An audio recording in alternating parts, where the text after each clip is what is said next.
வணக்கம். பாகியலட்சுமி சீரியல்ல கோபி ஃபைல பார்த்தீங்களான்ட்டு அவங்க மாமியார்கிட்ட கேட்கும்போது எனக்கு தெரியாதுன்றாங்க. அப்போ ராதிகா எங்கன்னு கேட்டவுடனே அதுவும் தெரியாதுன்றாங்க. எங்கள் 2 பேருக்கு நடுவில் நீங்கள் ஏன் குறுக்க வரீங்கன்னு சொன்னோன்னே இவங்க திட்டுறாங்க. உங்கள் அம்மா கொலகாரி, நீங்கள் குடிச்சிட்டு வரீங்க, இப்போ தான் தெரியுதா நீங்கள் புருஷன்ட்டு அவங்க திட்டுறாங்க. எல்லாம் உங்களால் தான், நீங்கள் வந்ததுக்கப்புறம் தான் அந்த வீட்டில் எங்கள் 2 பேருக்கு பிரச்சனை நடக்குது.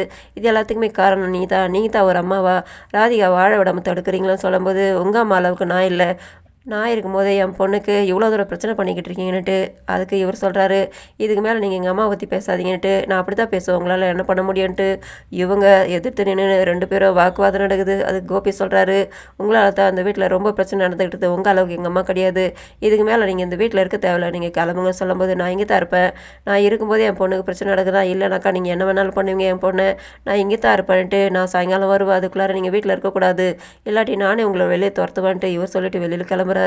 இவங்க ஷாக் ஆகுறாங்க. இவங்க போலீஸ் ஸ்டேஷனுக்கு வந்துட்டு யாருக்கும் ஃபோன் பண்ணிவிட்டு உள்ளே வராங்க. வந்துட்டு இவங்க கோபிக்கு ராதிகா நடந்த விஷயங்க, ஒவ்வொன்றும் நடந்த விஷயங்க ஆரம்பத்துலேருந்து எல்லாத்தையுமே சுருக்கமாக சொல்கிறாங்க. அதை கேட்டு இப்போ என்ன சொல்கிறீங்கன்னுட்டு, இப்போ எங்கள் பொண்ணுக்கு குழந்தை இருந்தது, அதை கூட கலைஞ்சி போச்சு, அவங்க அம்மாவும் அவரும் சேர்ந்துட்டு அதை கலைய வச்சுட்டாங்க, என் பொண்ணை தள்ளி விட்டுட்டாங்க, அதனால் குழந்தை இல்லாமல் போயிடுச்சு, இப்போ நான் அவங்க மேலே கம்ப்ளைண்ட் பண்ணோம், இப்படியே இருந்தாக்கா என் பொண்ணுக்கு உயிருக்கு கூட உத்தரவாதம் இல்லை, அதனால தான் கம்ப்ளைண்ட் பண்ண வந்திருக்கேன்ட்டு அவங்ககிட்ட எல்லாம் விசாரிச்சுட்டு அதுக்கப்புறம் சரி நீங்கள் கம்ப்ளைண்ட் கொடுத்துட்டு போங்கன்னுட்டு அவங்க சொல்கிறாங்க. இவங்களும் கம்ப்ளைண்ட் கொடுத்துட்டு கிளம்புறாங்க. இதே நேரத்தில் பாக்யா வீட்டில் எழில் கதை எழுதிட்டா இதை ப்ரொடியூசர்கிட்ட காட்டணுன்ட்டு எல்லார்கிட்டையும் அபிப்பிராயம் கேட்டுக்கிட்டு இருக்காங்க. எல்லாரும் அவர்கிட்ட பேசிக்கிட்டு இருக்காங்க. அதே நேரத்தில் பாக்யா விசாரிக்கிறாங்க. எழிலுக்கு ஃபோன் பண்ணி அவர் சொல்லிக்கிட்டு இருக்காரு, சரி நீ போய்ட்டு எதுவும் பதட்டப்படாமல் டென்ஷன் ஆகாமல் ப்ரொடியூசர்கிட்ட கதை சொல்லன்ட்டு, நான் ஏதாவது சொதப்பிடணுன்ட்டு எனக்கு பயமாக இருக்குதுன்ட்டு, உன்னால் எல்லாம் முடியும்ன்ட்டு இவங்க வாழ்த்து சொல்கிறாங்க. சரி வெளியில் கிளம்பலான்ட்டு இவங்க சாமி கும்பிட்டுட்டு வெளியில் வராங்க ப்ரொடியூசர் பார்க்குறதுக்காக. அந்த நேரத்தில் போலீஸ் வண்டி வந்து நிற்கிது. 3 போலீஸ்காரங்க, லேடி போலீஸ்காரங்க உள்ளே வராங்க. இவங்க மகளிர் போலீஸ் ஸ்டேஷன்லேருந்து வந்திருக்காங்க. அவங்க கேட்குறாங்க, இது ஈஸ்வரியோட வீடா, ஈஸ்வரி அங்கன்னு கேட்குறாங்க. இது அவங்களோட வீடு தான், எதுக்காக வந்திருக்கீங்க, அவங்க ஊருக்கு போயிருக்காங்கன்றாங்க. இவங்க சொல்கிறது இவங்க நம்ப மாட்டுறாங்க. என்ன விஷயம் சொன்னால் கூட கேட்டால் கூட அவங்க எதுவுமே சொல்ல மாட்டுறாங்க. இவங்க இங்கே தான் இருக்காங்கன்னுட்டு உள்ளே வந்து தேடுறாங்க.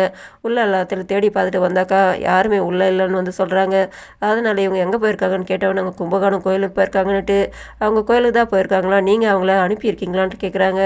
என்ன விஷயம் சொல்லுங்கன்னா கூட இவங்க எதுவுமே எதுக்கு கம்ப்ளைண்ட் பண்ணாங்க, யார் கம்ப்ளைண்ட் பண்ணாங்க, என்ன விஷயம்னு எதுவுமே சொல்ல மாட்டுறாங்க.